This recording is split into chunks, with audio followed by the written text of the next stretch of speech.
Hi guys, मेरा नाम है पराग पाल। आप सबका एक बार फिर से स्वागत है हमारे इस नए वीडियो में। दोस्तों, आज के इस वीडियो में हम बात करने वाले हैं डिजाइन ऑफ रेक्टेंगुलर कॉलम और पार्ट नंबर 2 में हम बात करेंगे डिजाइन ऑफ रेक्टेंगुलर फुटिंग। तो ये दो पार्ट एक ही न्यूमेरिकल के हैं। तो अगर आपको एग्जाम में ऐसा क्वेश्चन आता है कि डिजाइन कीजिए rectangular column with rectangular footing, तो ये दोनों पार्ट्स आपको देखना बहुत इंपॉर्टेंट है। सिमिलरली लास्ट दो वीडियो मैंने जो अपलोड किए हैं, these are related to the design of square column and its square footing. Okay, तो आप वो भी देख सकते हैं। तो ये पर्टिकुलर जो न्यूमेरिकल हमारे पास है, इसकी जो नोट्स मैं आपको यहाँ पे एक्सप्लेन कर रहा हूँ, जो डिजिटल नोट्स है, ये सारी नोट्स आपको मेरे वेबसाइट के ऊपर मिल जाएगी, जिसका नाम मैंने यहाँ पे दिया है ओके www.civilnotes.com। ओके, काफी अच्छी वेबसाइट है। यहाँ पे आपको free courses of Microsoft project, Revit, AutoCAD, estimation and costing भी आपको मिल जाएंगे। चलो स्टार्ट करते हैं। तो सबसे पहले हमारे पास जो गिवन डाटा अवेलेबल है वो है, हमें लोड दिया है 850 किलोमीटर। देखिए, बहुत सिंपल सी बात है। जब आप पर्टिकुलर कॉलम को या किसी भी स्ट्रक्चर को डिजाइन करते हैं, मोस्ट ऑफ द टाइम आपको ये चीजें ध्यान में रखनी है कि आपके पास लोड कौन सा दिया हुआ है। बहुत बार लड़के कंफ्यूज हो जाते हैं कि उनको पता नहीं होता है कि आपको सर्विस लोड दिया है तो उसको यूज करना है कंटिन्यू, या वर्किंग लोड को कंटिन्यू करना है। तो अगर आपको वर्किंग लोड या सर्विस लोड आपको एग्जाम में दिया हुआ होता है, तो आपको उसको फैक्टर्ड लोड में कन्वर्ट करना होता है। सबसे सिंपल। ओके, फैक्टर्ड लोड में कन्वर्ट करते कैसे? जो भी आपका लोड दिया हुआ होता है उसको आपको 1.5 फैक्टर से मल्टीप्लाई करना होता है। तो ये सबसे सिंपल तरीका मैं आपको यहाँ पे बता रहा हूं। तो जो भी 850 किलोन्यूटन वर्किंग लोड हमें दिया है, हम उसको 1.5 से क्या करेंगे, मल्टीप्लाई करेंगे। तो आपको क्या मिल गया, 1275 किलो न्यूटन इंटू 10⁻³ न्यूटन। इतना आपको क्या मिल गया, फैक्टर्ड लोड मिल गया। उसके बाद आपको दिया है Q, जो कि होता है safe bearing capacity. Safe bearing capacity हमेशा किलो न्यूटन पर मीटर स्क्वायर में रहती है और हमें यहाँ पे दी है 150 किलो न्यूटन पर मीटर स्क्वायर। उसके बाद आपको यूनिट वेट ऑफ सॉइल दिया है, जो कि 18 किलो न्यूटन पर मीटर क्यूब। और यहाँ पे M20 ग्रेड ऑफ कंक्रीट और Fe415 स्टील, ये भी आपको दिया हुआ है। बस इसी डाटा के बेसिस को ध्यान में रखते हुए हम कॉलम को और फुटिंग को डिजाइन करेंगे। That is very interesting. Okay, तो ये डायग्रामेटिकल रिप्रेजेंटेशन आप यहाँ पे देख पा रहे हो। यहाँ पे हमारे पास कॉलम है जिसका डायमेंशन b इंटू डी है, स्मॉल b इंटू डी। और जो फुटिंग है, जो आउटर पोर्शन है, आउटर बाउंड्री आप जिसको कह सकते हैं, that represent capital B by length. So ये अंदर का हो गया कॉलम और ये बाहर की होगी पूरी फुटिंग।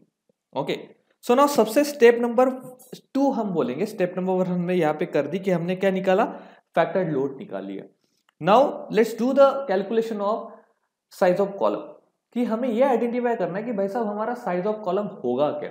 हमें तो दिया नहीं है, तो वो कैसे आइडेंटिफाई करेंगे? देखिए, वो सिंपल सा लॉजिक है। अगर आप साइज ऑफ कॉलम निकाल रहे हैं तो आपको दो रिलेशन ध्यान में रखना है।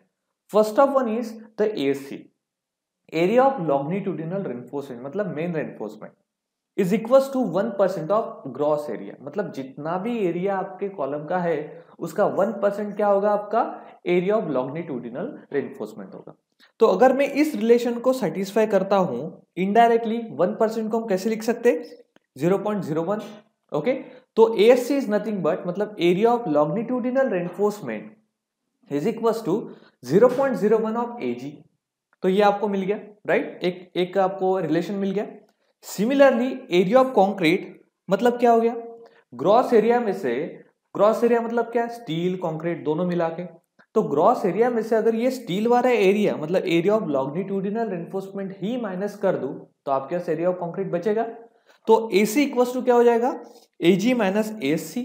मतलब AG माइनस अभी ASC को हम रिप्रेजेंट कैसे करेंगे, 0.01 ऑफ AG। तो आपको मिल गया कितना, 0.99 AG। तो ये पूरा कैलकुलेशन आपको मिल गया। उसके बाद अभी हमारा एक सिंपल और एक वेरी बेसिक फार्मूला है, जो कि फैक्टर्ड लोड से रिप्रेजेंट किया जाता है। Okay, which is equal to PU, मतलब factored load is equal to 0.4 FCK into AC plus 0.67 FY into ASC। मतलब इसमें क्या होगा, जो भी AC और ASC की वैल्यू है, इन टर्म ऑफ AG जो हमने ऊपर रिलेशन निकाले उसको रख देना है। तो वो अगर आप रखते हो तो आपको कैलकुलेशंस कैसे मिलेंगे, देखिए। FCK मतलब आप M20 grade of concrete use कर रहे हो, तो यहाँ पे आपको 20 वैल्यू लिखनी पड़ेगी। अगर आप FY 415 स्टील यूज कर रहे हो तो आपको यहाँ पे 415 लिखना पड़ेगा। तो ये देखिए, यहाँ पे मैंने सारी वैल्यू लिख दी। मैंने पीयू की वैल्यू यहाँ पे रख दी, मैंने एफसीके की वैल्यू रखी, एसी की वैल्यू मैंने इन टर्म ऑफ एजी रखी है 0.99 एजी। उसके बाद हमने यहाँ पे जो एसी की वैल्यू है वो हमने 0.01 एजी रखी है। तो अगर मैं इसको सॉल्व करता हूं तो मुझे क्या मिलेगा, ग्रॉस एरिया मिल जाएगा। तो अभी मेरे पास ग्रॉस एरिया है। जब हमने स्क्वायर फुटिंग के बारे में बात किया था तो gross area is nothing but what, side square, क्योंकि स्क्वायर फुटिंग थी। अभी यहाँ पे क्या करेंगे, अभी हम आगे देखेंगे, ठीक है। तो ग्रॉस एरिया मतलब क्या हो गया, 119.15 इंटू 10⁻³ mm। तो ये आपका ग्रॉस एरिया हो गया। नाउ अभी हम क्या करेंगे, अभी हम रेक्टेंगुलर फुटिंग प्रोवाइड करेंगे। So if you are providing rectangular footing, what does it means, it means कि आपको उसका जो ऊपर का एरिया है वो ध्यान में रखना है। तो हमारा एरिया क्या होता है, it is B multiply by D, right. So जो भी आपका ग्रॉस एरिया है is equals to small B into small D, means B into D.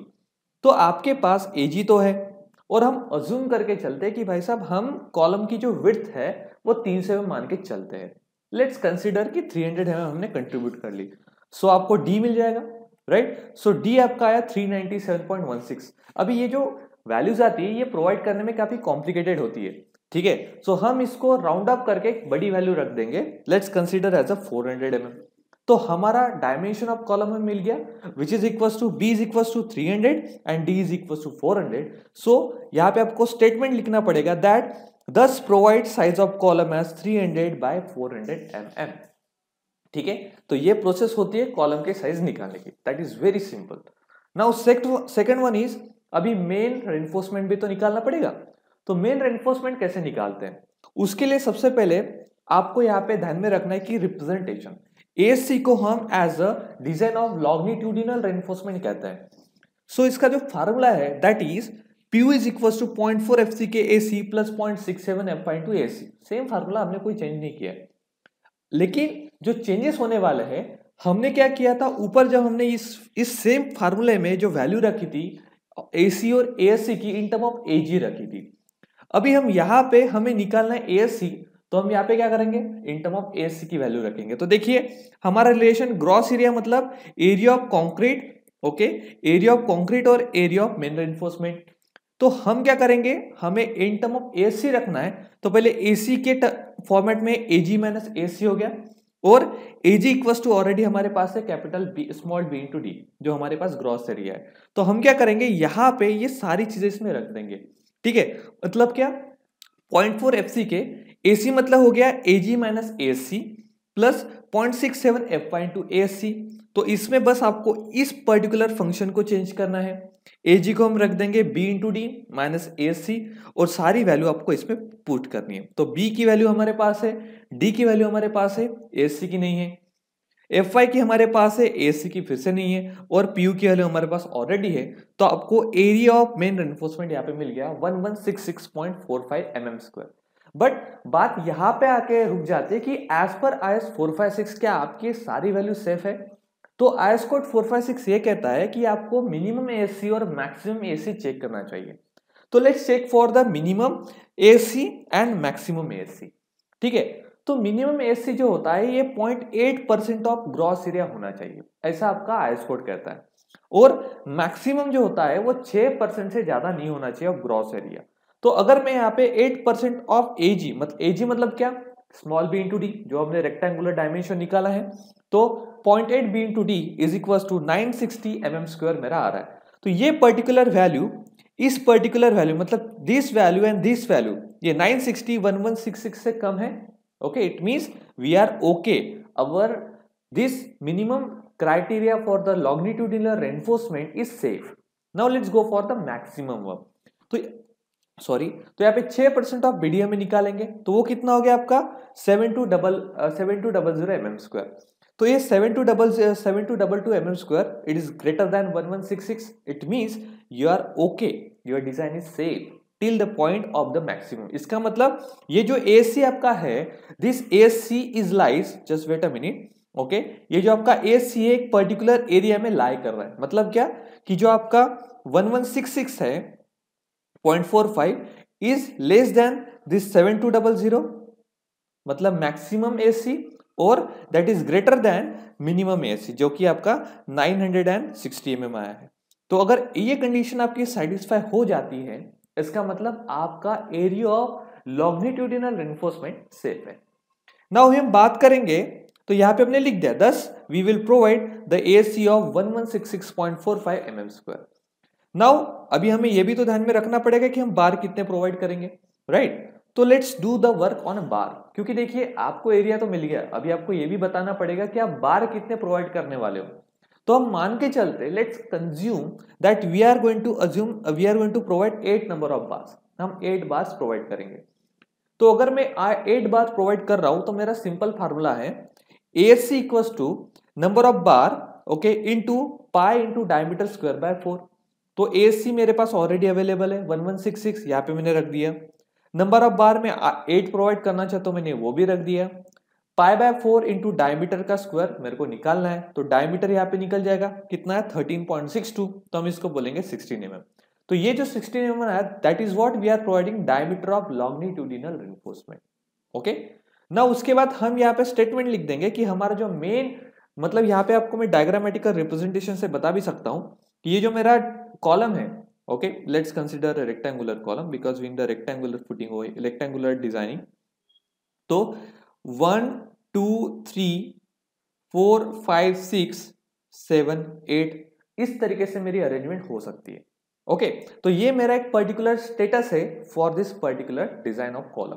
तो यहाँ पे हमें आइडेंटिफिकेशन मिल गया कि हम 8 बार प्रोवाइड करेंगे और 16 mm डायमीटर उसका रहेगा। उसके बाद हमारी नेक्स्ट स्टेप है डिजाइन ऑफ ट्रांसवर्स रेनफोर्समेंट। अभी हमें ट्रांसवर्स रेनफोर्समेंट डिजाइन करना है। अभी ट्रांसवर्स रेनफोर्समेंट कैसे डिजाइन करते हैं, चलो वो भी देखते हैं।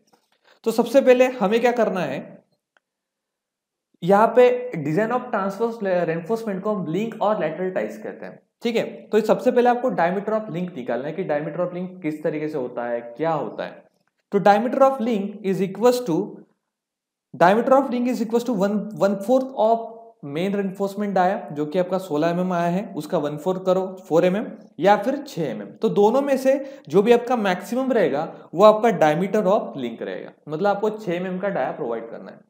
उसके बाद आपको पिच मतलब क्या होता है कि जो आपका कॉलम होता है, ओके, उस कॉलम के, ये अगर मान लो ये आपका कॉलम है, ठीक है, इस तरीके से आपका कॉलम है 1 2 3, ये आपके जो ये मेन बार से आपके और इनके बीच में जो आपने लैटरल टाइल्स डाली है, इनके बीच का सेंटर टू सेंटर का डिस्टेंस जो होता है उसको पिच कहते हैं, ठीक है। तो यहाँ पे पिच ऑफ लिंक हम मान के चलते हैं बी इज इक्वल टू, जो भी आपका बी है वो 1 हो सकता है। सेकंड 16 इंटू 5 मतलब 16 इंटू जो भी आपका डायमीटर आप प्रोवाइड कर रहे हो main area of main transverse reinforcement, वो आएगा 256, एक तो वो हो सकता है, या फिर पिच ऑफ लिंक 300 mm जो प्रोवाइड किया जाता है by the IS code standards. तो यहाँ पे अगर मैं इन तीनों में से जो भी मिनिमम वैल्यू वो लूं तो वो आएगी कितनी 256 mm, मतलब हम मान के चलते कि 250 mm हम प्रोवाइड करेंगे, ठीक है। सो पिच ऑफ लिंक हमेशा मिनिमम होना चाहिए अमंग ऑल द वैल्यू। ये इंटरव्यू वाले क्वेश्चंस भी आपको ध्यान में रखना है। उसके बाद हमको भी अरेंजमेंट करना है, मतलब लिंक की हमें अरेंजमेंट करना है कि हमारा जो लिंक हम उसमें डालेंगे वो कैसे रहेगा, मतलब ओपन रहेगा, क्लोज रहेगा, किस तरीके से रहेगा देखना है। तो उसके लिए मैंने स्क्वायर, जो मेरा लास्ट वीडियो था स्क्वायर कॉलम और स्क्वायर फुटिंग का, उसमें मैंने ये चीजें बताई है, लेकिन इस वीडियो में भी मैं आपको बताऊंगा। हम अज्यूम करेंगे कि हम क्लियर कवर 40 mm का दे रहे हैं, ठीक है। तो इफेक्टिव कवर हमारा क्या होगा, जो भी क्लियर कवर है प्लस 5/2, ओके, मतलब इफेक्टिव कवर क्या निकलेगा, जो भी क्लियर कवर है प्लस उसका डायमीटर का आधा करेंगे तो यहाँ पे डाल देंगे, तो ये मुझे इफेक्टिव कवर मिल गया, ठीक है। उसके बाद आपको 3 वैल्यू निकालनी है, एक तो B1 2 इंटू B1 और 2 इंटू B1। तो ये B1 2 इंटू B1 और 2 इंटू B1 की जो वैल्यूज आप निकालोगे इनके रिलेशंस आपको सेटिस्फाई करने हैं। जैसे अगर ये 2 इंटू B1 लेस देन और लेस देन 48 5 है, ठीक है, 5 ऑफ लिंक, तो फेल हो सकता है। अगर आपका 2 into B1 greater than 4 into 5 है, तो अगर ये कंडीशन सेटिस्फाई होती है तो आप क्लोज लिंक प्रोवाइड कर सकते हैं, 2 टाई लिंक। अगर आपका ऊपर की कंडीशन सेटिस्फाई होती है तो आप ओपन लिंक प्रोवाइड कर सकते हैं। तो आपको सबसे पहले B1 निकालना है। तो B1 कैसे निकलेगा, जो भी आपका डेप्थ है, मतलब लेंथ हम बोल सकते हैं कॉलम की, 400 माइनस इफेक्टिव कवर इंटू 2 या फिर -40 इंटू -48 डिवाइडेड बाय 2 कर दीजिए, तो आपको ये B1 मिल गया। अभी ये वैल्यू जो B1 की है हमेशा 75 से क्या होनी, छोटी होनी चाहिए।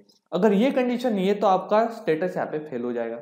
सेकंड 2 इंटू बी वन, अगर आपका 2 इंटू बी वन मतलब ये जो वैल्यू आई है 152, अगर ये 48 इंटू 5 से छोटी नहीं है, ओके, तो भी आपका फेल हो गया। अगर ये छोटी होती तो आप यहाँ पे ओपन लिंक प्रोवाइड कर सकते थे, 2 टाइप ओपन लिंक प्रोवाइड कर सकते थे, लेकिन अभी यहाँ पे ये छोटी नहीं है, इसका मतलब ये बड़ी है। What does it mean? It means आपको प्रोवाइड 2 टाइप क्लोज लिंक आपको प्रोवाइड करनी पड़ेगी। मतलब इन शॉर्ट अगर मैं बताऊं तो ये डायग्रामेटिकल रिप्रेजेंटेशन ऐसा होगा, ओके, अगर ये यहाँ पे हमने ले लिया है तो ये आपका कुछ इस तरीके से जाएगा 1 2 3 4, ठीक है, 5 लाइक दिस, ओके, और ये पीछे से भी आपका इस तरीके से जाएगा, ठीक है, इस तरीके से। So this in this way you can do the work, okay. So आज यहाँ पे इस पर्टिकुलर पॉइंट तक मैंने आपको बताया कि रेक्टेंगुलर कॉलम जो होता है उसकी डिजाइन कैसे होती है। नेक्स्ट वीडियो में मैं आपको बताऊंगा कि रेक्टेंगुलर फुटिंग की डिजाइन कैसे होती है, ठीक है। और इसी तरीके से दोस्तों मैं आपका मैक्सिमम सिविल इंजीनियरिंग का जो कंसेप्ट है वो आप पे क्लियर करूंगा। आई होप कि आपको ये वीडियो काफी अच्छा लगा है। वीडियो को देखने के लिए बहुत बहुत शुक्रिया, और चैनल को ऐसे ही देखते रहिए, सब्सक्राइब करना मत भूलिए और वीडियो को शेयर करना भी मत भूलिए। Have a nice day, bye bye.